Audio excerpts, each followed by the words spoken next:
Welcome to a series of podcasts discussing series of films. I'm Matt. I'm Dave.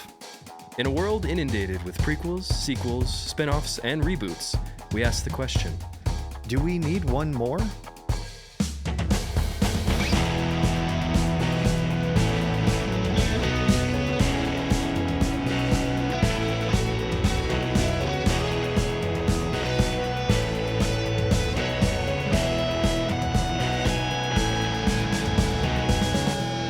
I think we do. I think we don't. Matt, Yes, Dave? Mama always said life was like a podcast. Sometimes you just sit on a bench and trauma dump. That's true. I did my notes. My second note is I feel like that phrase never went anywhere, did it? And then in parentheses I wrote sarcastic. No one ever quoted it ever again. It's never been quoted in It's the never history. been quoted. It's not written on some like piece of wood that is hung up in like an upper middle class house. I'm may or may not be referencing. It's right next to the live, life, and live, laugh, and what Prosper? I don't No, know, that's peace? Star Trek. Love? Live, laugh, love. Live, laugh, love. I was like, live long and prosper was what I was thinking of. I've God, blocked my all those brain is memories. broken. Yeah. We just did a play. We just finished it. Yeah. And I was getting my makeup done, and I mentioned my love of Scooby Doo, and the makeup artist went, "Oh, you're like nerdy." And I was like, yes. I was like, yeah, that's just me, dude. just a hair there. I was like, I have strange. I'll say some shit, and it's like there were twice where one of our castmates was like, "I'm learning stuff about you." To me. I know. But yeah, Good times though. Good yeah, show. truly And, good times. Now we're here. We're back in the studio, That's right. and we're doing. What are we doing today, Matt? We're doing Forrest Gump. I share a birthday with this movie. Really? Sort of. I mean, it's the birth year, I guess. Sure. But I don't. nice. And I didn't see this movie until earlier today. So you would say your relationship is new to this movie? In the sense of having seen it, yes. Yeah. And I guess This what's your relationship just with the iconography of this movie? I mean, I feel like we could everlasting, I like suppose. what kind of quotes made it down the pipeline to you? Life is like a box of chocolates. Because I feel like I'm like the last. I mean, obviously I grew up with this movie, but I feel like I find that like people who are younger than me tend to not be super familiar with it, and so I'm curious like how much of this like. Because the movie was really big when it came out, obviously, but I'm just curious how much of that has like stuck throughout the years. I don't know how much. I mean, I've said it on this show before. Like, my mom is into movies, but she's not like a movie. Not a cinephile. Not a cinephile. My dad. She wasn't bit by a radioactive movie. Yes, canister, a radioactive copy of Pulp Fiction. Yeah. I was bit by the Reservoir Dogs one. Mine was Scooby Doo. They were like bark bark, and then they bit me. No. My dad likes movies, but is not a movie. it not like in a way that it would create the person that is here today. That was this pure happenstance and some kind of unfortunate deal. Fortunately, I have the exact opposite. My family was always watching movies, always quoting movies. We were all we would watch movies, but it wasn't like I didn't stand a chance. It was like a part. So a lot of those big movies I just didn't watch as a kid because my parents weren't. It was like, oh, we'll take the kids to the movies. Yeah. It wasn't like, let's revisit classics outside of like Star Wars. You know what I mean? Yeah. Like, so this movie is something that I had never seen. I was certainly aware of it. Like, Life is like a box of chocolates, Run, Forrest, Run, Something Bit Me. I have been to the Bubba Gump Shrimp Co. I have eaten there. Is there still one in Universal Walk or maybe? I think so. I don't know. There's one in Anaheim. I had it in San Francisco, I think. San Francisco. Because I spent a lot of time. It's gonna be a good episode. We're like singing up. It's I spent a lot of time up there growing up and lived there for a very brief period of time. But so I remember eating up there. But that is kind of when I lived in the Bay Area, there was a guy who I was very close friends with, who introduced me to my high school girlfriend, who I dated from freshman year of high school all the way to freshman year of college. And his name is Forrest. And we he did not like it when Run Forrest Run was spoken to him. And it certainly did not help that all of us as friends all shared the same PE class. um, So everyone was we like, were running relatively frequently. They were like, don't walk, Forrest. It was literally like we would say run, Forrest, run, and he would be like quite upset. It was never anything that would like cause a scene, but he was visibly unhappy at the mention of that line, which I understand to a degree. My name is Matt. The amount of times I've heard people be like, so I'm going to step on you like a floor mat or whatever. I'm like, yes, I am aware that my name also relates to an object. That's interesting. Yeah. What movie's that from? No, but so I have a relationship with this movie in like the general iconography of it. I was aware of the Tom Hanks performance, of the voice and all that stuff. But that was it. Yes. And seeing like the memes of like Lieutenant Dan and like him waving. Yeah. That's the extent of it. Okay. What is your relationship to this movie? I watched it for the first time, like I think when I started like my sophomore year of high school. My parents were like, you guys are probably old enough for us to do this one now. And it started and I was like, oh, I feel like you should show this movie in schools. And then we got to that first scene with the principal and the mom. Yeah. And immediately I was like, oh, I see why my parents waited so long to show me this one. Yeah, there's a couple. I thought this movie was a little more of a rounded off square. I thought it was pretty family friendly. Yeah. Upon entering the beginning of it, and then quickly I was like, oh shit, wait. Yeah, it's like for the most part it is, and then there's just like a smattering of things that are like, oh yeah, but not gonna unseen that. But yeah, so I've watched it a couple times over the years. It's been a while since I rewatched it and then watched it this morning for the pod. So but yeah, I mean, I was like drenched in the stuff. I just remember people quoting it for years, usually just the Run Forrest Run or the box of chocolates quote. Upon watching this movie, I think this movie does not work without Tom Hanks. I agree with that. On I don't want to say on any level. Robert Zemeckis, a guy we have discussed on this show. We covered all the Back to the Future movies. We did. A filmmaker who means a lot to me in terms of my film journey with those movies specifically. Who Framed Roger Rabbit also being a big part of that. Is a good filmmaker. Yeah. There are very well executed sequences, I think, in this movie. I would agree with that. But I think if anyone else is playing Forrest Gump, I think this movie is kind of an absolute fucking disaster. Well, on that note, do you want to hear some of the other choices for this role? Yes, Dave was teasing this. I said on air, or I said off air, when I was watching the movie, I was like, I need to see who else played Forrest Gump. And then I stopped myself and I said, Dave has a history of doing this on the show.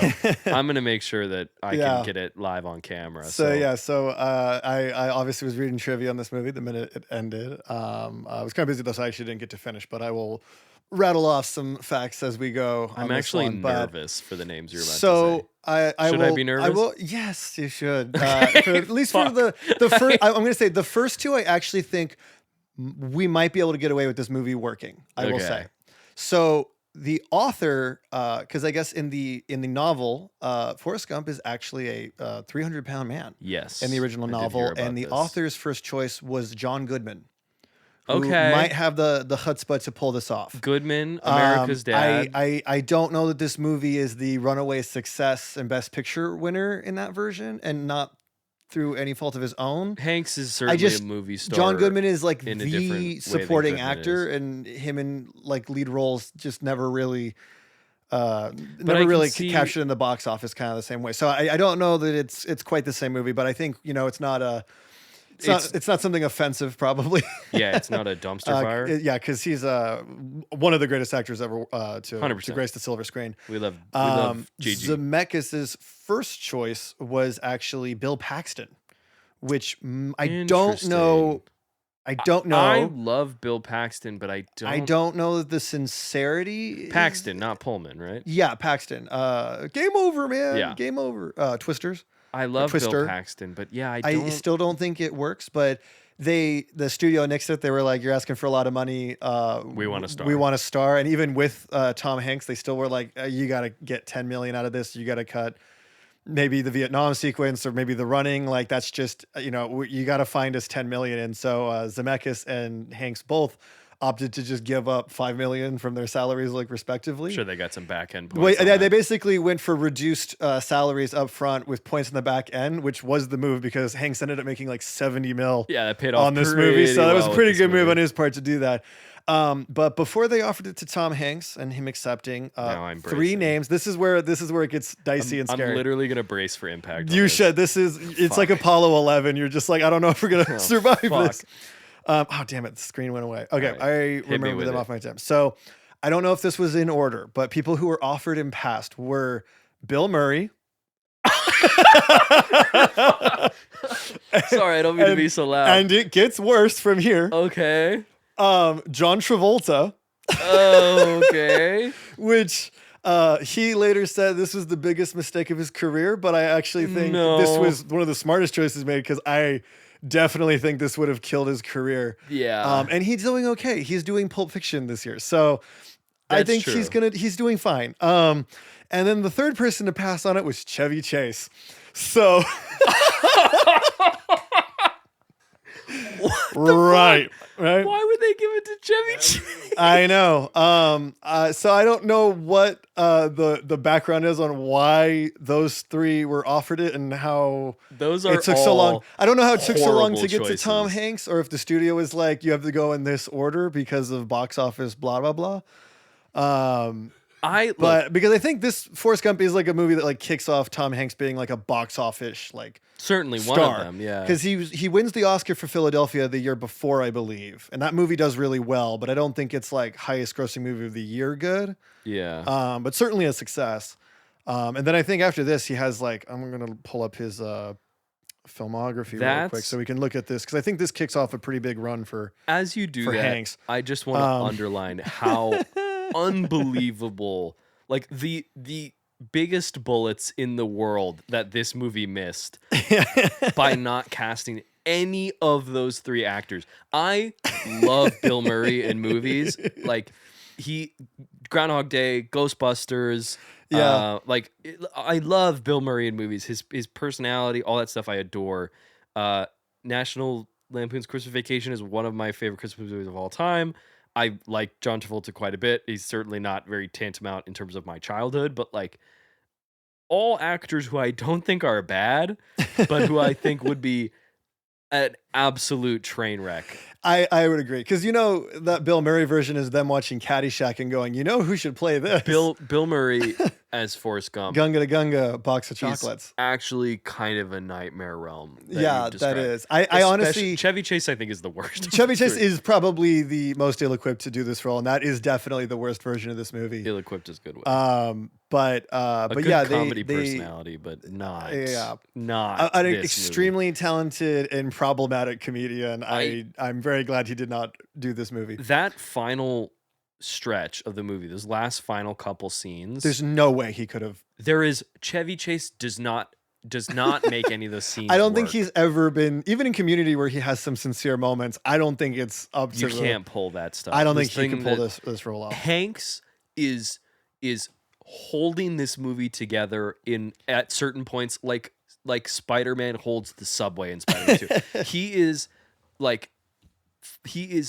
so successfully pulling this off in making sure this movie is still like, there's a lot of times in this movie where I'm like, what the fuck? Yeah. Like this movie is kind of like a case of tonal whiplash. No, it's funny. I think there's parts of this movie that I have I don't know what the general consensus of the movie. I think parts of this movie have kind of not aged super well, but overall I still think this movie is very, very effective. In what it's doing. But because it is still really well directed. Yeah. I feel like, kind of to pick up a little bit what you were just saying there, that like growing up, I feel like the cultural consciousness around Forrest Gump was one of the greatest movies of all time. This iconic piece of American film and all this other stuff. And as a time capsule of American history. Yes. And as time has gone on, as I've talked with more people over the last couple years, I've started to notice people be like, Forrest Gump is kind of fucking weird and not Yeah. as good as it may not be Yeah. a 5-star masterpiece. And that having not seen it, I was like, oh, interesting. Like what? And there were certain things specifically like the general character of Forrest Gump and stuff where I'm Yes. like, yeah, I can see where this is potentially very controversial, and something that is probably not aging particularly well.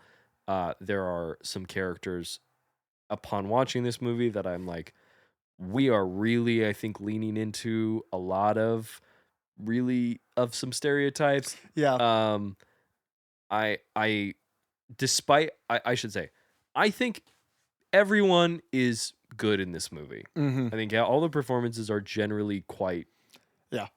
good. I think Gary Sinise is really good in this movie. Gary Sinise is very good in this movie. I don't know. Is it Sinise or Sinise? Been told Sinise, Gary Sinise. I think that's what it is. I don't know what he's up to. If I'm gonna eat my words, if he's doing some crazy shit now. Let's see. In this movie, he's quite good. I will speak in the context of only this movie alone. I think Robin Wright is quite good in this movie. I know people. I am aware that people hate Jenny. Yeah. I don't think that's particularly fair criticism of her, but I get it. I do, but I think Sally Field, an American icon, Yep. in her own right. Yep. Like just like Tom Hanks, we love Sally Field. Like, I think she's quite good in the movie. Again, I think the score is. I mean, it's Alan Silvestri. The score is very good. I think sometimes it's a little like really trying to. I don't want to use the word as strong as manipulative. Yeah. But there are times where it's very upfront.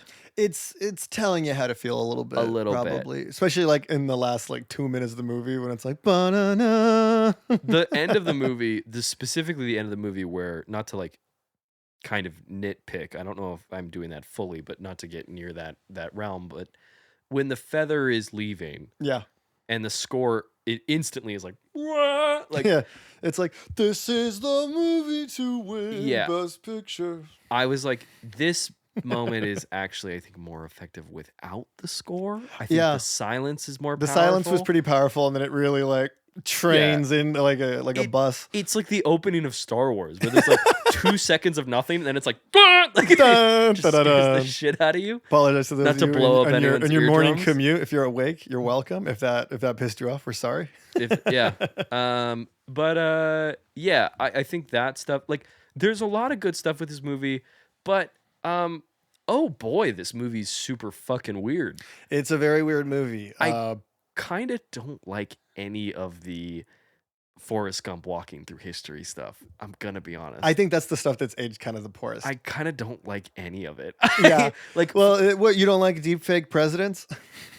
No, it is one of those things where I'm like, you don't like photos rotoscoped onto real bodies with weird jib jab animation. Well, it feels like when Nixon is like, oh, don't stay at that hotel, it's crap, I know a hotel, and then he's like, oh, there's all these people, and it cuts to the Watergate thing. I was like, oh my god.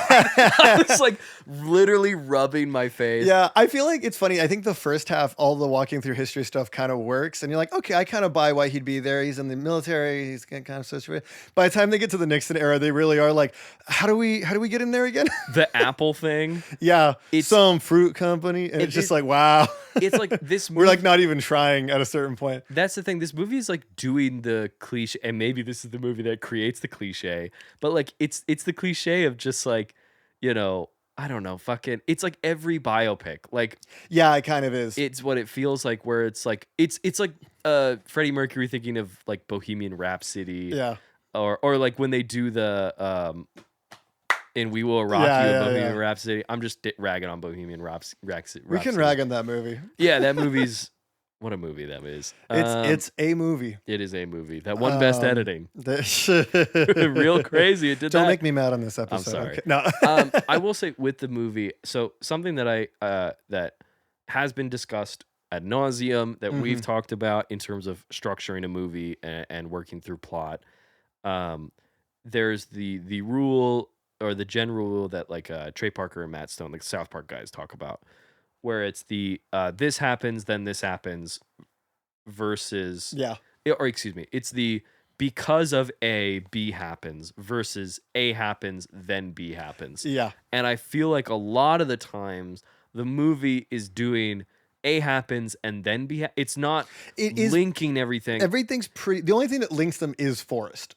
Yes, but even then, like he's just sort of. It's just him moving through it, like when the movie, like the football stuff, where he starts playing football, that he's like, oh, he like ran through a football field and they put him on the team. Yeah, like it's one of those things where it's like it's so like quick that it just feels so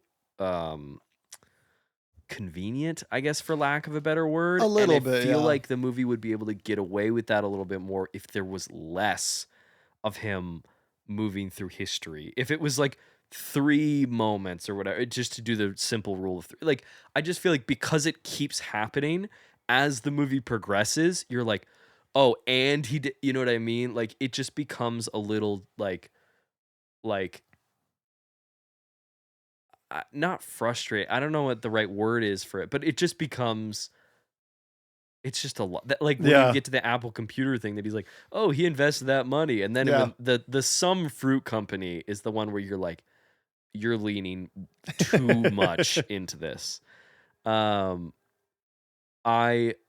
think what makes this movie kind of super crazy is like the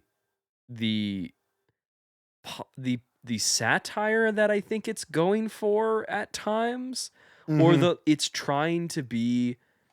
This is where I talk about I brought up tonal whiplash, that it's like, the movie is like trying to be funny in like a satirical way, but it's also trying to be very earnest and sincere. It is. And it doesn't really thread the needle of those two. It just kind of does one and then does another one. Mm-hmm. And that is my biggest problem with the movie. Despite, I think, a lot of the pieces being quite good. It is. It's like that thing of like each piece basically shifts depending on what era they are in, and I think that's kind of what they're going for. But to your point, it is really jarring every time they switch. Like sometimes there's like there's like a moment where they're like there's like 2 different parts of the movie where it like the sequences literally go. Forrest does something history related, cuts to Jenny, cuts back to Forrest in the same spot, cuts back to Jenny in a slightly different but also awful situation with a different song playing. And those, like, that wall of editing is like maybe 3 minutes long. Also, it's kind of all over the place. So there's a needle drops like every 3 minutes basically. And the needle drops are egregious. They're the most obvious choices. When he goes to Vietnam and it's just Fortunate Son, it's like there's multiple of them. When which maybe that's where that trope really is coming from. I know Apocalypse Now does it, I think, but no, the one that really made me like roll my eyes, like the Watergate thing, was when Forrest and Jenny are back in Alabama and they're having a good time. That the second fucking Sweet Home Alabama started playing, my eyes almost like rolled out of my head and like, out of my body with how hard I was like, we're dropping Sweet. Are you fucking kidding me? Like, but you were homesick when they did San Francisco, right? Oh my god! They're all. Who wants to go to San Francisco? I'll go to San Francisco. San Francisco. All of them are not. Yeah. I love a lot of things that Robert Zemeckis, like a lot of his skills. He does tend to pick pretty like they're all pretty obvious choices, even in a movie that I love, like Mr. Sandman, like the whole like Bring Me a Dream, just that word, I'm sure that's what made him. And they went boom, done, all done. Yeah, I mean, it's maybe the one I maybe put it towards one of the less egregious ones, but a lot of the ones in this movie are like quite obvious. And so if I told you this movie won Best Writing and Screenplay and Best Editing, are you offended? Ooh, that's such a Or good should question. I go look up what was else up for this year? You should do that. Also, given this is the year of Pulp Fiction, I'm sure this will be. This will be I don't think the movie's poorly edited. It's a long one. It's 2.5 hours. Yeah. It's 2:22, I think. I Best screenplay. Yeah, I don't know yeah. It if won I'm Best giving it. Picture, Best Actor, Best Director, Best Screenplay, Best Editor, Best VFX. Which I mean, for the time, I Sure, kind of get. totally, I get it. The I crowd think the shot of the deepfaking. National Mall, I think, is It's a amazing. very, very cool shot. I think all of Lieutenant Dan's leg stuff is Yes, really effective. all very I good. think it's pretty much every time they recreate a famous person where you're like, That's "Ay!" which is funny We because still I haven't think gotten that much better at it, have we? at the time, I think that's what won it the award. But you Yeah. watch it now. I also like again, not to nitpick. The sound alikes are not particularly. No, no, the Some Kennedy of one's really bad.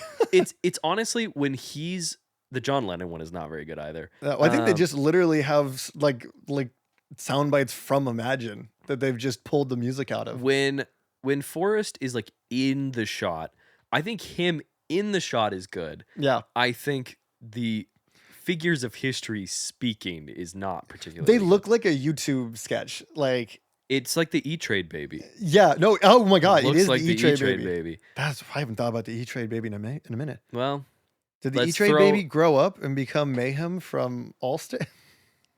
oh, I think they agree. wait, that's actually fucking crazy that we brought up Allstate and a car honked outside from the open window. That's our sponsors, guys. Do we leave that in? We kind of have to leave that in. I think we right? have to leave that in. Yeah. Or True. but yeah, this movie won 6 Oscars, was nominated for a bunch more. Gary Sinise was nominated, but he a lost. fair nomination. I think it's a good nomination. Very fair. He loses to it's Ed Wood. It's I had it pulled Is it up Peter earlier. O'Toole? It's Is not that Peter in Ed Wood? O'Toole. It's It's crap. It's not Frank Langella, is it? No, it's not. I don't. I have think. it pulled up Or- somewhere here. Give me a sec. I actually hate. I can feel it on the. It's that thing where you know it, but you cannot say it. I literally was watching a clip from Ed Wood, like 2 days ago, and was watching him, and I cannot. Yeah. Have you seen that movie, or have you just seen the clips? I've seen clips. I've been trying to watch it, Okay. and I just haven't had the opportunity. It's one of those movies that Martin I'm like, Landau It's Martin for Ed Wood playing Bela Lugosi. Yes, thank you. But yeah, so let's see here. Just Martin Landau won for Ed Wood. for Ed Wood, it was probably I guess like 'cause it was you're playing a probably real a guy. legacy win because Sam Jackson for Pulp Fiction was also in this category, which is Ooh, a shit. bummer for Sam Jackson, who I don't think has won an Oscar. Correct? Sam Jackson? Yeah, I don't think he's No, won. I think he's he been doesn't nominated a seem too handful of concerned times, with but that, I don't but- think he is. But we should get him one just because. Well, he's an icon of Hollywood. He's the He best. is. Dude assembled the Avengers. Like, It's true. let's see, our best screenplay based on material previously produced. Other things was Nobody's Fool, Quiz Show, and The Shawshank Redemption. Oh, okay. So I definitely, upset? I think Shawshank should have been the winner. I Probably. think, but I know this movie had some considerable heat at the time. What is? Yeah, So that's the it's thing. kind of hard to deny the It's one of those ones where it just comes in runaway and, train. yeah, steals the That show. is this thing. But the satire in this movie, it is kind of weird that it's like. I also feel like there's less of it as the movie goes along. It is The movie becomes a lot more earnest as it comes along. So a lot of stuff at the beginning feels not out of place. It just feels like it's just like kind of jarring at times. Yeah. And when you get to moments like when he's running and the braces break off, Yeah, of it's his almost leg, this mythical fable like moment. I almost don't know, like, because we're doing all of this, like, you know, I know that that's supposed to be a big moment, but there's also, it's hard to take that in Yeah. after, you know, Tom Hanks was in a certain robe like 10 minutes before, like, which threw me for a loop. Oh, yeah.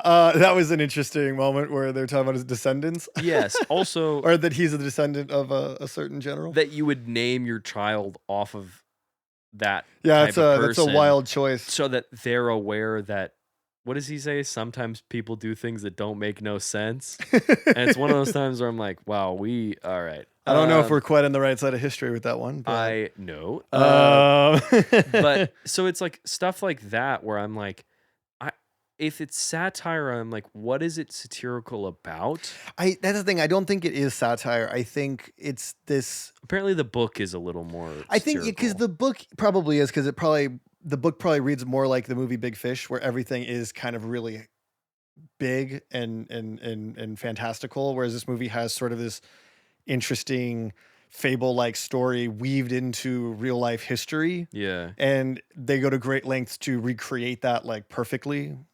So quotation marks, because it Sure. does look like the E Trade baby in a lot of parts, but I feel like it's like you have those two tones like butting up against each other, and yeah, that's probably why it ends up like not why it probably hasn't aged super well, is because you have essentially like a comedy going through some very difficult and trying times. And I think especially in today's sort of like political landscape and how we're kind of looking back at the past, it's kind of funny that for this, it's like that's like him wandering through history is almost a joke.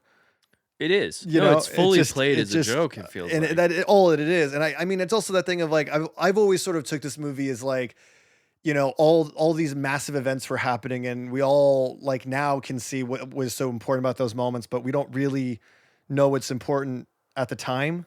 That And Forrest, like the joke is that like, well, he's, you know, simple or whatever.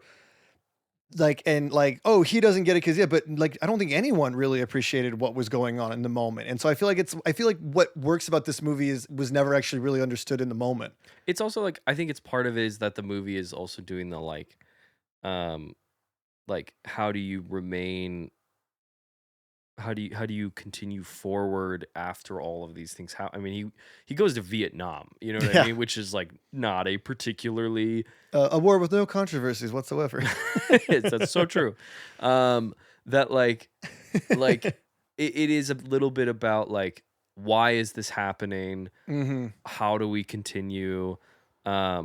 But I don't know how much the movie really gets to reckon with that, or Forrest himself as a character Yeah. questions that. I bring that up because I just watched for the first time another movie that I think has not too dissimilar of themes.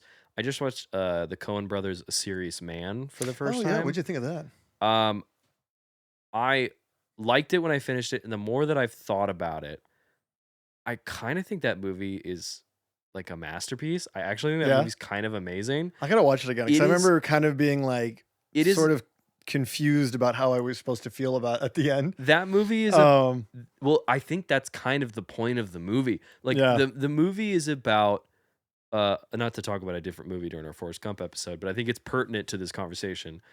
Like that movie is about a guy who is basically like just a regular, very bland, like I'm just playing things by the like I'm just living, you know, all this other Yeah. stuff. And the world around him starts to fall. And he's a guy about he's a math teacher, right? So Hmm. his life is found in hard, definitive answers. Yeah. And all of a sudden, things start happening around him. Yeah. And And he has no control over. that he has no control over or no reasoning as to why it's happening. And Hmm. he tries to find his answers in God Yeah. and tries to understand why God is putting this on him. Yeah. And it's him trying to seek a definitive answer in a world where there are no definitive answers. Okay. And I think that is fucking great. Yeah. No, it's Um, palpable. and I think Forrest Gump is a little similar in the sense that it's like Forrest is a very earnest, loving, you know, Yeah. like kind individual. And the world takes people away from him. Baba, his mother, Hmm. Jenny, like all this other it takes all these people from him. And how does someone like that, you know, I mean, that's the whole life is like a box full of chocolates. You Yeah. never know what you're gonna get, right? That's the whole thing is like you just don't know what life is gonna deal you. Hmm. But I think I don't know how much this movie like I think it reckons with it in a way, but I feel like the comedy that it goes for kind of distracts from that point at times. And Yeah. then when it locks into that moment, the great score, wonderful direction by Zemeckis, incredible performances that when Forrest meets his kid on, I think movie is a classic case of end your film strong. Yeah. Cause boy, this movie ends really fucking strong, I think. I would agree with that. And I think that's kind of, I think it's, for me, this movie was always about in the face of all these like chaotic and historical once in a lifetime events. For Forrest, all that matters is the people who are closest to him. Yeah. Like specifically, like she's always trying to get back to Jenny. He will drop everything to go be with Jenny, and at the end, it's just him and his kid. Yeah. And I think it's a movie that's more about the small, like personal relationships. Like that's like where the real victory is, and that's what the real important moments of our lives are. And I think that's kind of what the movie's like going for in that one. But um, that's all I have to say about that. Hey, that's fair. I will say, nobody told me Haley Joel Osment was in this movie. Yes, he is tiny going on, and guys? adorable. There's a shot of like when they're walking all together, the three of them, and he's like this big on the frame. When I was she- like, that's the tiniest little guy I've ever When seen. Robin Wright, like when he gets dropped back off I the don't have apartment, ovaries, but they exploded in that moment. and honestly, I was like, man, dude, I knew I was like, I'm changing Yeah. and getting older because I was like, oh my god, I want to be a dad. Like Yeah, I literally had that moment watching those interactions with Hanks and Osment. But yeah, when he turned around and it was I was like, are you? Like, I was like, wait a second, I did the whole He's like like, "I see Leonardo dead people." DiCaprio thing. Yeah. No, this movie is like. It's just fascinating to me in a way where it's like there are things that I think are funny and things that I think are certainly, I mean, I think when they comment on, I think Zemeckis is kind of being pretty obvious with Forrest in Vietnam when they talk about how effective he is, as that all he does is he doesn't think about things and he just accepts the orders that are given to him and doesn't question them and does them exactly how. And they reference that he will go far and that he is the perfect soldier. You're the perfect soldier. You were going to be a general. They I think call is him one of the things he says. He calls him a general, and I wrote down he calls him a goddamn genius. Yeah. Yeah, like you're a goddamn genius. That's what he calls him. And it's like, so like that's a moment of satire that feels pretty. Yeah. There's The satire commenting that doesn't is being made there. stay strong throughout, I guess. But then there's stuff in the beginning with like Forrest, the way that, and I recognize Forrest as a character, and I'm not ignorant to how they are writing the character of Forrest, but like when they bring up Jenny's history of abuse in her family, that stuff where it's like they said her dad loved them so much, all this other stuff. I was like, I understand what you're trying to do, like what the like, oh, Forrest is not aware of the implications of that, I suppose, but I don't like it, like not in a sense where it's like, well, it's really tragic and they're kind of like feels, making a joke out of it, exactly, like whether intentional or not, it feels like a joke. Yes. And I don't really think that's what they're trying to go for, but I also think it's there. and this is no disrespect to the actor, but like Bubba is kind of a non-character in many ways. Yeah. All he does is talk about shrimp and then he dies. Like I was like, that's, as someone who is like supposedly like, like basically like one of the most important people in Forrest's life. Yeah. He's also kind of he's written as a joke. Yeah. It's one of the things that hasn't aged super well in this movie. And it's certainly not. And I know that like, I think Chris Rock has a pretty good bit on he? Bubba. Yeah. Yeah. But like they, and I know that they comment also that relationship, that there's a big part of it that's about the promise that he made, that Forrest is like, if I make a promise, like I don't fucking go back on that. Yep. Like that's what I want. I want to respect his final wish. Mm-hmm. And I appreciate that aspect. But Bubba as a character is not. They are not writing a lot down there. So it's stuff. Yeah, it's stuff like that where you're like, because I also think it's like we do all that stuff and I'm like, okay guys, let's take 5 more minutes and really think about what we're doing here, like before we really, in what way? No. Like, and then we get scenes like when he saves the people of his platoon, which is a very effective and emotional and evocative sequence. Yep. this idea that he's like, well, I was trying to get to my friend, and on the way to my friend, I saw all these other people that were in need of help, so I helped them, Mm-hmm. and I kept looking for my friend, and it's like that is a true act of, like he's Yeah, doing it's like a a true act true of act of heroism. heroism. Yeah. Like that is a very strong scene. I like how jarring the battle just happens. Yep. Um, Apparently, a lot of Vietnam veterans have praised that scene because they're like, yeah, not seeing it and it just happening and a lot of chaos happening like immediately. That's what it was like. yeah, Um, and that's all really good. But then, then 5 minutes later, they're like hitting the most obvious needle drop that you've ever heard in your life, yep. and being like, by the way, look, there's the Watergate scandal, like all that Yeah. stuff. Like, it's, and like the stuff with Lyndon Johnson, Yeah. like when he's like, I got, I gotta show you my butt, and he's like, yeah, he's like, I'd like to see that. I was like, what what is going on? I was like, what is that soundbite? Why that? Like, why do you see? Why? Like, I don't. That one was a reach, and also maybe the worst effect in the Yeah, of the bunch. that one is Especially when he's probably like the running worst one. away and the face is like floating on the thing. How do we feel about, because we kind of briefly touched on this, and it is certainly kind of the one of the main emotional cruxes of the movie. How do we feel about Forrest and Jenny?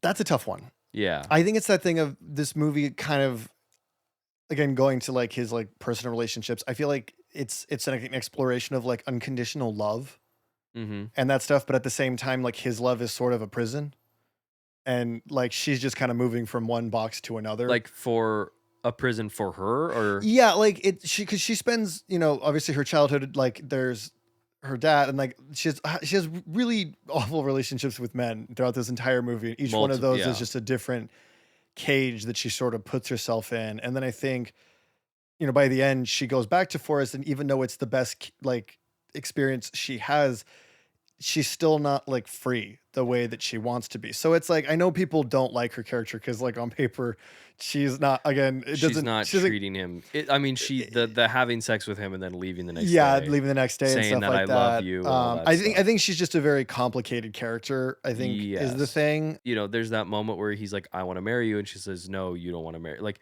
she is the maybe I'm not deserving of this. Yeah. And I think that stuff is quite evocative. And I think Robin Wright is quite good in that stuff. She's very good in this movie. And I do think that is the most interesting part of the movie for me. Mm-hmm. And again, the historical event stuff feels just like a distraction a lot of the time. It kind of does, but I also feel like that's the point almost. You know what I mean? Yeah. Like all this stuff was just stuff happening, and that's like that isn't what like is important in life, I guess. I think in it's that kind of way. I don't know that they totally stick the landing in retrospect, but I think they don't necessarily, and I think it's because of the tone. I think it is. It's the tone is kind of, but I mean, it worked really well at the time. So Yeah. Jenny is just trying to do right by her, and I don't think she's trying to hurt Forrest in any way. I think him,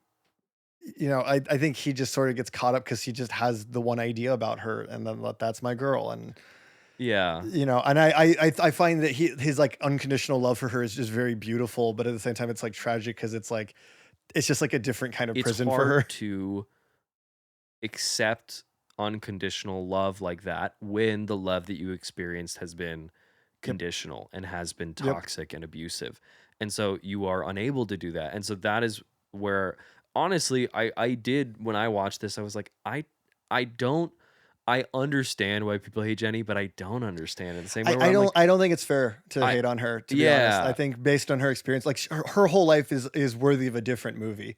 No, for real. There were times where I was like, I want just she's experiencing America in all of its decades, just in a different spot. She's on the other stuff that's happening, Yeah. I mean, that whole sequence of her on the ledge and all that stuff, like, is a scene with that has no dialogue, I believe. And Robin Wright really hits that, when the foot slips and she has that moment, she just kind of sits there and she starts to break down. That it's like that is a very emotionally resonant and strong moment.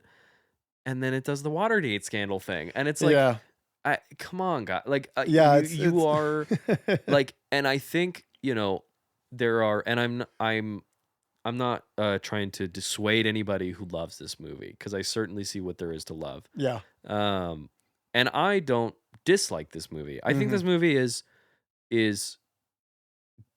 solid. Yeah, I think the shine is wearing off more and more quite every year. troublesome. But if say it again, solid if troublesome.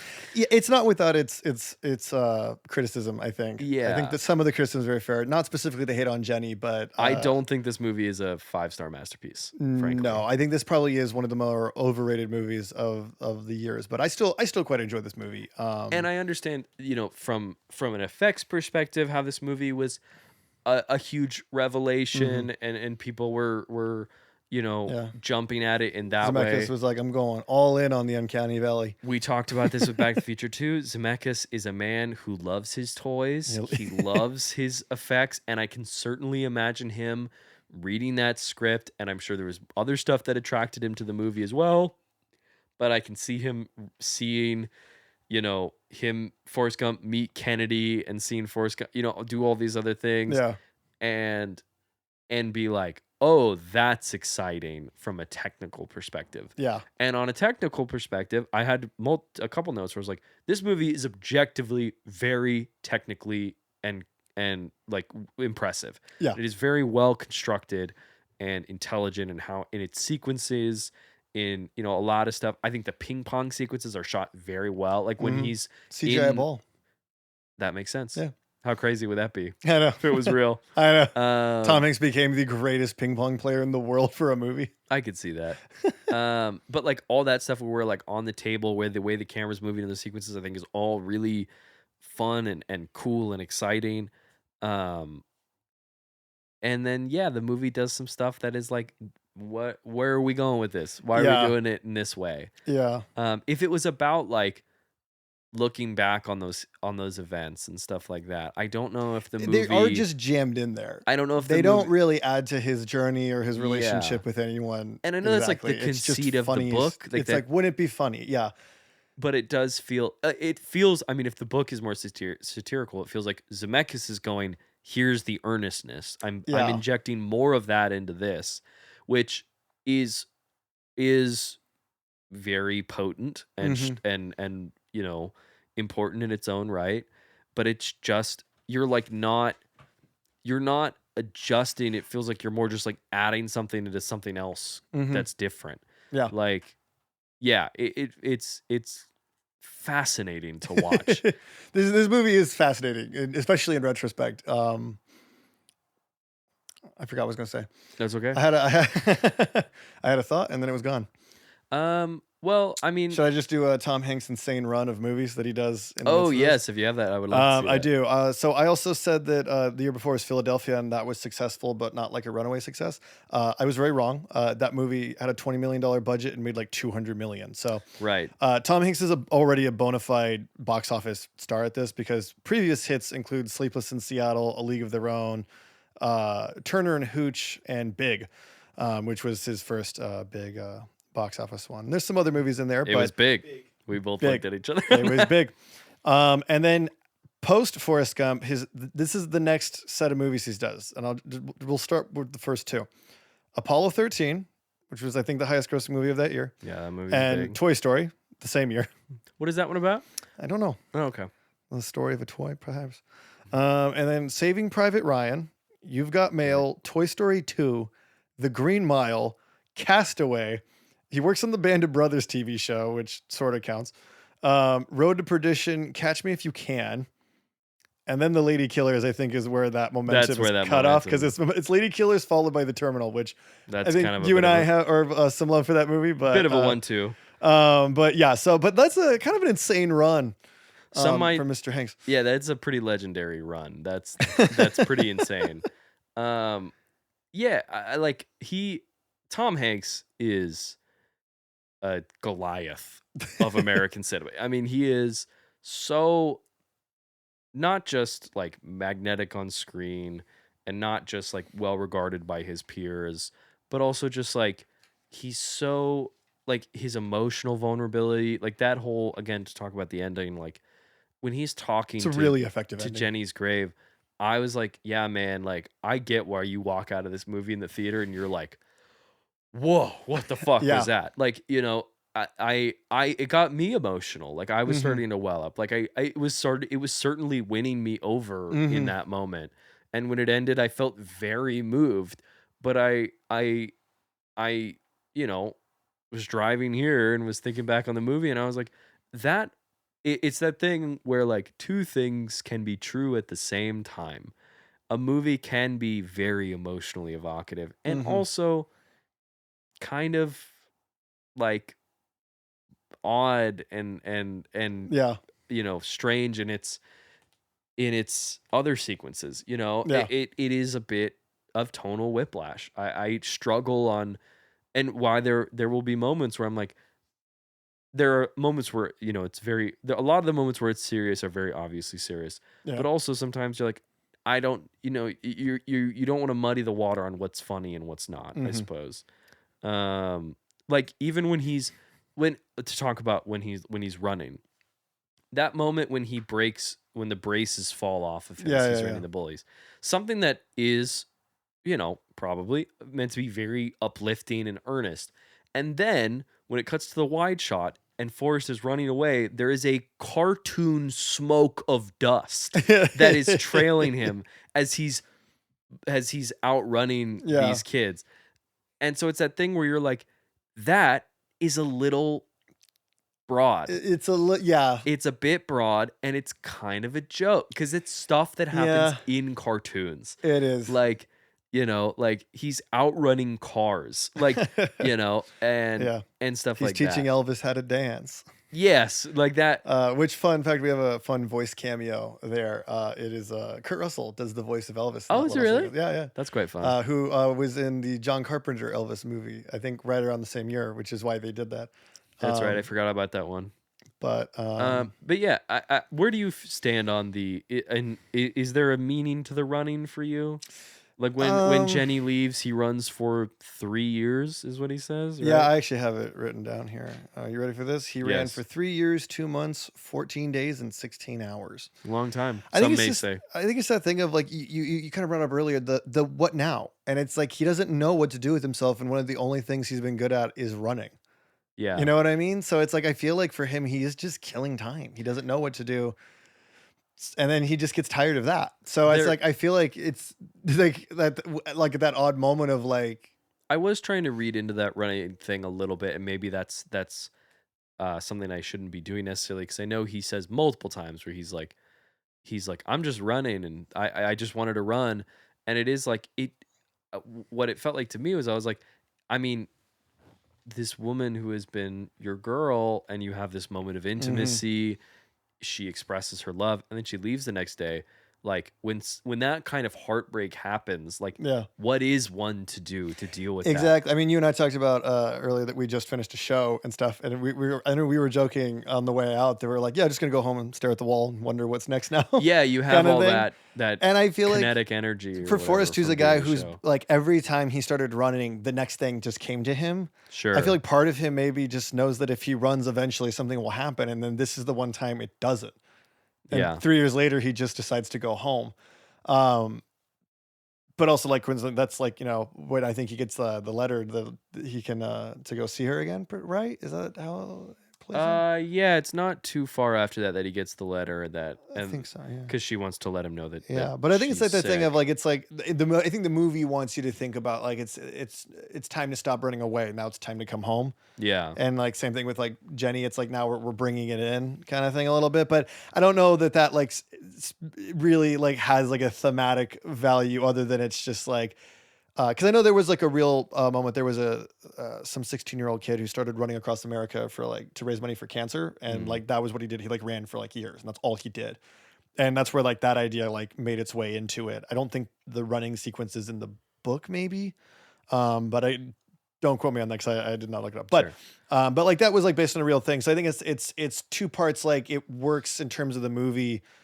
Like now we're bringing it to we're going back to home plate for one last lap. Yeah. But then also like it is also a thing of like someone did that and now Forrest is that guy It is. allegedly. Well, it's like I do feel like there Which it is is funny when they're some. like yeah, some gardener from Alabama is running across America. Not Yeah. like he's the CEO of like a massive shrimping company and a Medal of Honor Yeah, at that recipient point, and and a a college superstar. yeah, and a ping pong champion Yeah, and all this like other one of the stuff. greatest ping pong players in the world, just a gardener.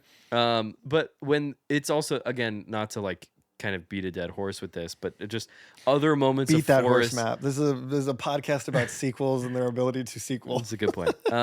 With the running, it's like, and yeah, not to bring up him interacting with history again, but it's like I think there could be thematic weight to that. I feel like the movie doesn't really explore it. Yeah, It wants you to take. It feels like it wants you to take it at face value, but there is more to be mined there. But when there could be opportunity to do that, they want to explain how T-shirts. Forrest created the shit happens bumper sticker, and then the T-shirt thing. That one was egregious. The smiley face thing, I again like a was perfect rubbing smiley face. my eye. Like I was like and that's the thing where you're like, that's comical, that's cartoony, and that's not even necessarily has to be. I don't think cartoony is bad. I don't have a problem with things being broad in comedy, but when you're talking about like Vietnam, I was like, I have a note where it's like every 15 minutes, Forrest goes, I met that person and they were real nice. And then someone decided to shoot them. Like, it's like every 15 minutes. Every that 15 happens. minutes, someone died. And must be hard having brothers. And it feels more, it feels more like a joke than anything else. It kind of is. And I think that's where, like, the running, it's like, it could have, like, thematic value, but it is just, it's another one of those, it's a history moment. You know, it's just part of the running gag of the movie. Yeah. It's interesting to me how that, because Back to the Future, as we've talked about, is a movie that is able to manage its tone pretty well. Like, and I suppose it's because, like, Forrest Gump is dealing with very heavy themes of like abuse and war and death and all this other stuff. So when it goes broad, like the hills and valleys of that, not to say Hill Valley, but like, pretty solid way to say that, though. I didn't.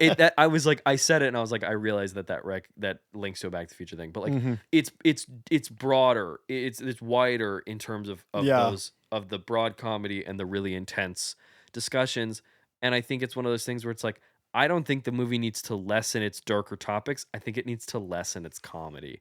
Yeah, I would agree with that. I think it needs to find a little, it needs to be a little bit more subdued, because I think you're throwing the audience off. Yeah, but this is the man who made Who Framed Roger Rabbit. That is true. Yeah. And also, Who Framed Roger Rabbit? Literally cartoons. Literally. They can get away with all that. Yeah. Yeah, I mean, are there some things that kind of jump out to you? I know, I feel like I've been you kind of covered kind of, I think, the big things to like talk about with this movie and like the stuff. I think it is that like unfortunate thing of like, it's there's, I think there's different ways to interpret this that don't go with what the movie's like originally going with. In terms of like, you know, like privilege, like certainly Forrest Gump, like even with his disabilities, lives a very privileged experience in America. And the one that Jenny and Bubba don't get to share in, like, it's also like this movie is kind of the equivalent of that moment in Back to the Future where he takes away Chuck Berry's hit. And they just imply that a white guy wrote it. Like it's a little bit of that, where it's like there's kind of so much more going on in America and all of these situations that come up, and it's just played for laughs. And it's a white guy just running unimpeded through history. Yeah, and it's like the movie's not trying to do that, but it's like looking back at American history, especially now, it's like getting trickier and trickier to find that super like, and that's it. The funny in it. Yeah, the funny in it. It's like now it's like it's going to probably get increasingly in poor taste. Well, I think as it's the years go on. There's a denial of that stuff. Exactly. Yeah. That is where I think the issue comes in, that it's like, you know, to the two things can be true, that it's like we can acknowledge moments in history that, you know, that are important and foundational in a positive way, but also we need to, like, you cannot talk about history without talking about the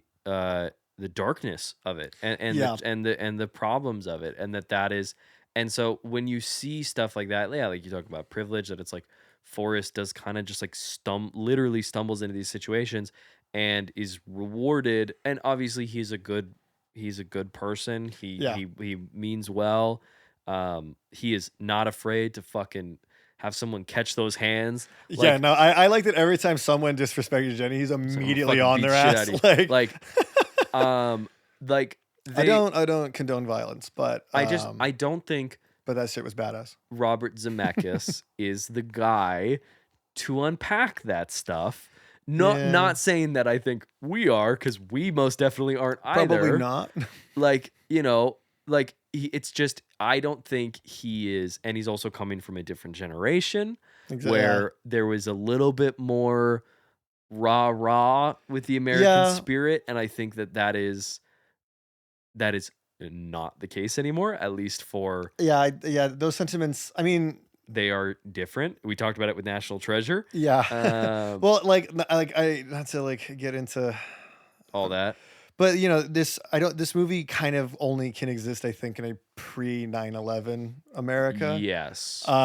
Which this is probably a good time to shift into To talk about big this. question of the pod and week. And Well, do we want to? I have an article that talks about what happened in the Forrest Gump 2. Yeah, I'm think I know the details, but go ahead, and if you want to I read the will say, highlights on that, or if especially you because want to. I don't think Dish knows, so we're gonna see his live reaction. Yes. Why didn't they do a sequel? Well, probably because of some of the shit that's in the script. Yeah. Yeah. So he would have danced with Princess Diana before her death. Okay. This is the big part. Gump accidentally ends up in the back of O.J. Simpson's white Bronco during the police chase scene around the country. And after 9/11, they decided it was best to call the movie off. Yeah, that's the Smart story I heard, was that choice. they finished the screenplay and thought they had it, and then like 3 days later, 9/11 occurred, and they were like looking at each other like, "There's no room for this." This is that thing where it's like that, like we were talking about a little bit off air, that it's like, I think if you take the exact way this film handles its topics and you put it in a modern context, I think people are like throwing their popcorn at the screen. I think it would probably not go well if they do it exactly the same. That it's like, this is like, and so it's like stuff like that where it's like, I don't think we can comment on stuff like this because it's at least in the way that, like, satire is one thing. I don't think this movie is very effective at that. Yeah. And to do it with any kind of other topics, not saying that it gets away with it here, because I don't really think it does, but it certainly, like, it gets away with it less so. Yeah. Well, I think again, this movie gets kind of a pass because of the era in which it came out in. Not like it gets a pass, but I think like it worked when it came out. I don't. It did work. Objectively worked quite well when it came out. Yes, I mean, again, the movie cost $55 million. It made $330 domestic, $678 worldwide. Yeah, this was a big hit, massive hit. Won all the Oscars. 6 was nominated for like probably 12 or something, 10 or 12. But yeah, it's probably a good time to talk about the score. Let's talk about the score. Yes. So the Weenie Win score, as we've talked about, everyone is allotted, and by everyone I mean the three of us, yes, are allotted the ability to give at most 3 points in 3 categories, 1 point for each category. You are allowed half points within those categories. First category, as I say category 1,000 times, is quality of film. Yep. Is it well constructed? Are the characters well written? Yep. Is it well paced? Is it well constructed? Is all the, is the house built well? Point number 2 is to enjoyability and rewatchability. Even if the film is successful in what it's doing, are you having a good time? Yep. Will you be willing to watch this movie again? Or, explore, or would you watch this movie again? Is this a world that you want to revisit? And then 3 is to narrative runway, which is the thesis of our show, where are there plot threads, character threads, explorations in theme that you think could go into a subsequent film, or films? do you think a series can be made on this on narrative? Because we, despite mentioning box office on from a historical standpoint, that does not factor in our decision. Nor, Yeah. frankly, do we think it should factor into the Yeah, decision in general. our general policy at We Need One More is money is not a good reason to make a sequel. Yes, it's also Um, it's not a good reason for a lot of those. like So what? we'll get it. We don't have to do We'll that. talk about it. We'll talk about it later. But so do you want to go first on this? Yeah, one? I'll go first in this one. So I gave this a 1.5. I Okay. gave it 1 because I think for the most part it is really well constructed. I think it's very enjoyable. I think it's losing its shine, so that's where we're kind of getting the only a half point on the enjoyability and rewatchability is that it's like it's getting a little trickier to come back to. I think it'll probably only get worse from here. Yeah. But I still really like this movie. But I do not think there is narrative runway.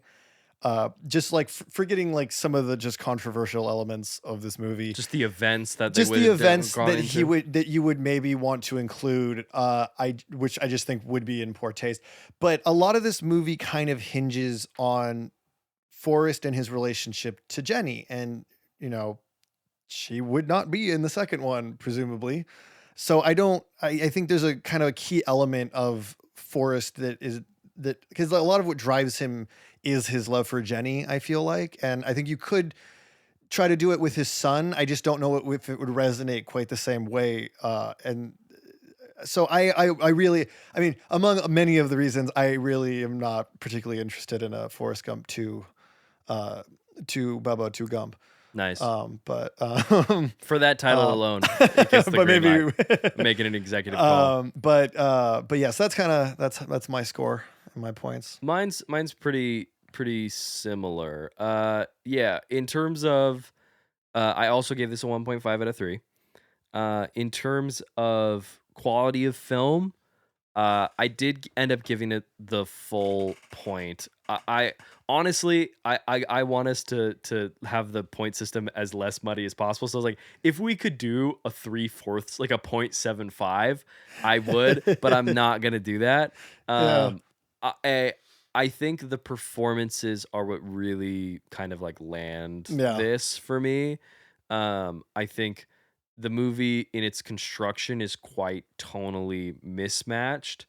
But I think that it ends well enough, and there is something to discuss in some of its themes, and I think its characters are interesting. Mm-hmm. I think Forrest is a very interesting character. Jenny's an interesting character.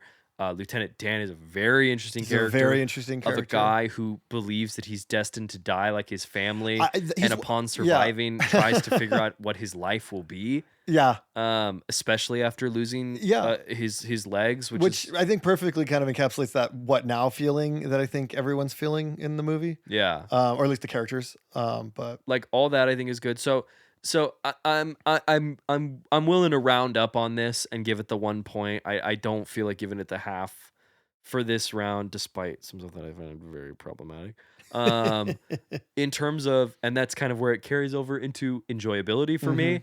I don't know how much I can rewatch this movie. I'm gonna just be fully honest. I think That's there fair. are things that I think are good, and I wouldn't be opposed to rewatching this movie, but I do think specifically as time goes on, I don't know how well this movie's gonna age and how strong people are gonna be in response to it.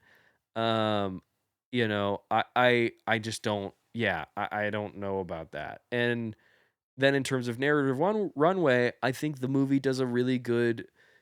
It kind of sets itself up for like, you know, I mean, it's Zemeckis is so good when he's really locking in. He's really good at callbacks at reference and things that happened earlier in the movie. And the Forrest Jr. hopping on the bus, the idea that and this is not a theme that we really explored in the movie because I don't think the movie is really concerned with it up until it offering kind of as an idea at the very end that Forrest gets on that bus and as a kid, his mom sets him off on his life. And all these things happen with his mom kind of living her own life in the background that we're following this child experience the world around them in a world that's ever changing. And Forrest, now a parent, offers that same experience to his son. Mm-hmm. That the son now goes off on, that Forrest is the one who stays at home Mm-hmm. and now waits for his son to come back with stories of their day. And maybe I'm reading into that a little bit, but that was certainly something that I took I think that's what they're going for. that You know? I took from it, that like I think that is a very to use a word that I've used before, a very evocative ending. Mm-hmm. And to have, the bookend tool of the leaf, or not the leaf, excuse me, the Oh, the feather, Yeah. that it, fades in and fades out, that the life kind of continues on and moves with the wind, all this stuff. Like, I think that is a really fitting end. And so, like you said, outside of any commenting on real world events that the movie probably would have done and probably would have been, even more controversial, um, like, I think just being, it's like Forrest and his son get into something, you know what I mean? Yeah. Like, I just don't, I think it's one of those things where it's like sometimes a movie is perfect on its own. Yeah. And I don't think this movie's perfect, but like, But I don't think we should touch it either. I think the ending is so strong that it's like, it doesn't wrap itself up in a bow. Like, it's not like everyone No. lives a happily ever after, because obviously they don't. Mm-hmm. But like, I mean, they have bits of it with like, Lieutenant Dan coming back. We see his Yeah. fiance at the wedding. You find out that he's doing pretty good. But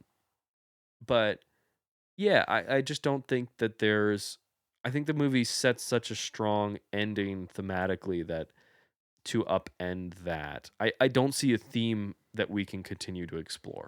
I agree with that. Yeah.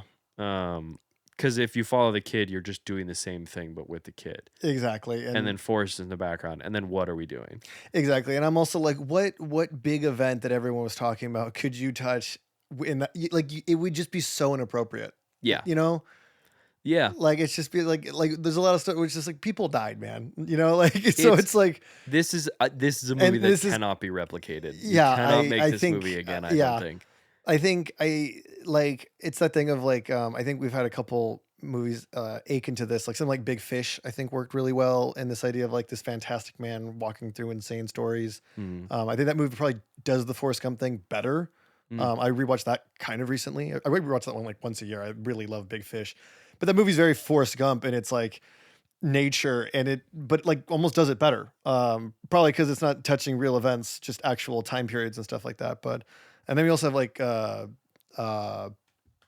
David Fincher, Brad Pitt, Cate Blanchett, Curious Case of Benjamin Button. I was gonna say. I couldn't think of the title. It's okay. But like that one's very Forrest Gumpy in a way, but it's a little bit more cynical. A David Fincher movie, cynical. Yeah. What do you mean? Yeah. How could that be? Gone Girl's a comedy. I say that as I like this video David essay, Fincher. I will do. Don't come at me, film bros. I like him. No. But no, it's like, it's like, I think I'm up for sort of. I would be curious to see someone attempt this style of movie now with all the events in a more strategic and potent way, I think. But more reverent, like just more respectful way, I suppose. Just something, like, and not to to diss Zemeckis, because I mean, again, this movie worked really well when it came out, but it's like we said, it's aged kind of. It's aging wonky. So it's, but do you want to do final score? Yes, let's do it. I forgot we hadn't done that. I know, yeah. We both just said no, don't do another one, but let's see what the score says. Well, what's the official? The official score is, if it is a 5 or below, it gets a no from us. But if it gets above a 5, a 5.5 or above, it does get an official yes from the We Need One More team. Out of a possible 10 points, this gets a 5.5. Let's do that sequel. So, fuck everything. No. So everything we just said, forget it. We're doing it anyway. So that is the score on the podcast. But I do think still that stuff is, I think if you were to hypothetically, I'm glad that didn't happen. I think that if there is I think it's just it's smart that we just left it in the Yeah, past. if for some reason they decide to do, If you did a sequel, it'd have to be I very think different. I think it would have to be a very different thing, to the point where I actually think it would be wise to get a different filmmaker, Sure. maybe someone of a younger generation to sort of tackle this idea, and like we said, and maybe come at this with a little bit more respect, A little more to tact. the events. Yeah. So, but yeah, this is a weak go ahead, I guess, from us. Fair. Maybe we need to rethink how this scale works. No. I say no. But yeah. So I guess That I don't was. have any more thoughts. How about you? I've actually never had a thought in my entire life. I am actually quite. Same, dude. I've been masking hollow. this hard this whole time. Call me Kevin Bacon in a Paul Verhoeven movie, because I am a hollow man. Did God, Paul Verhoeven do Hollow Man? Fuck yeah, he did, dude. I'm aware of that movie. I didn't realize Josh that was Brolin's him. in that movie. Is he really? Yeah, he is. You know what movie? Clean Josh shaven Brolin's- Brolin. Wow. Do you know what else he's clean shaven in? The Goonies. Yes. Guess what? I just rewatched 2 nights ago. Hollow Man. Yeah. No, I rewatched The Goonies, and that movie rules. Nice. Yeah. Do we want to say what we're doing next week? Do we want to say I don't know what we're doing next week? I was can't gonna remember. say. Thank you. Okay. I get it. I get it. Based on that gesture, I'm very confused. I know what it is. And All if this it's, Forrest Gump talking has tainted whatever that could have been for me, I think. if I know what it is, and if it's not this, then I'll just redo this run in a little bit. Yeah. You know. So what are we doing next week, Matt? I'm really trying to find a way to like bring in Forrest Gump into what this movie is. He would have been there. Well, yes. You know what? I'm gonna lead with that. At the events in this movie, or the premiere of Look, this movie? Let's say Forrest ran and kept running. God forbid someone runs into a tornado and gets transported into the wonderful, magical land of Oz. Next week, we're getting a little wicked on the pod. I see. So when I looked over to ask what it was, just did a pointy hat, but my brain was like not like in the right headspace. God, I was just thinking about what Forrest Gump's named after, and I was like, Fair. So yeah, it'll be Wicked, part 1, and the very obviously titled sequel, Wicked for Good. Too wicked, too Wicked, too good. Too wicked, too good. Too Wick, too Ed. And we will be looking at whether or not they should do more, because there are more books. Yeah, wicked to wickeder. That's interesting. Yeah. Wicked, too wicked, wickeder? too fast. It's not even too furious. It's just go back to the run. That's pretty funny. Yeah, so I mean, we will be inspecting the first Wicked. We'll be watching the new movie and seeing, because calling it Wicked for Good and not Wicked Part 2 feels like a pretty obvious. Yeah, we want to maybe possibly do a third. Couple more of these. So we're gonna take a look at that. This will be exciting. We're getting back I in didn't our. see Wicked when it came out, so I'm finally. Did you gonna rewatch not? it. I missed it. Yeah. Oh shit! I kept trying to drag my girlfriend, and she kept pushing on me, and then the movie left theaters, and we still haven't watched it. Get ready to. Do you have a? So- you have a crush on Jonathan Bailey already? Yeah, I do. Get ready for it to get worse. I've seen the clips, and I was like, damn. But yeah, I'm actually really mad I didn't see it in theaters. So I'm just gonna say this right now. He jumps off of a horse at one point. yeah, Maybe one of the hottest things that anyone on film has ever done. It happened, and me and everyone who I saw the movie with, and everyone in the theater went, "Oh." was it like that moment when Michael B took his shirt off in Black Panther, and we were all like, I can't. We're getting our musical on again. yeah, Not since Mamma Mia. not since Mamma Mia. Yeah, we haven't really done too many musicals in the show. Will we disagree in the same way that we did with Mamma Mia? I don't think so. I actually don't think so. I think we'll probably. I think we'll be on pretty we'll equitable probably terms with that. lock in on the same thing. Thank you for listening to We Need One More. Be sure to follow us on socials like TikTok and Instagram at WNOM Podcast to stay up to date on upcoming episodes. And feel free to join our Discord community where you can share your thoughts on the movies we're watching together. That's going to be at WNOM Podcast server with the link in the bio. Don't forget to comment, like, and subscribe. That's the best way to support the show and to let us know that you need one more. We'll see you next week.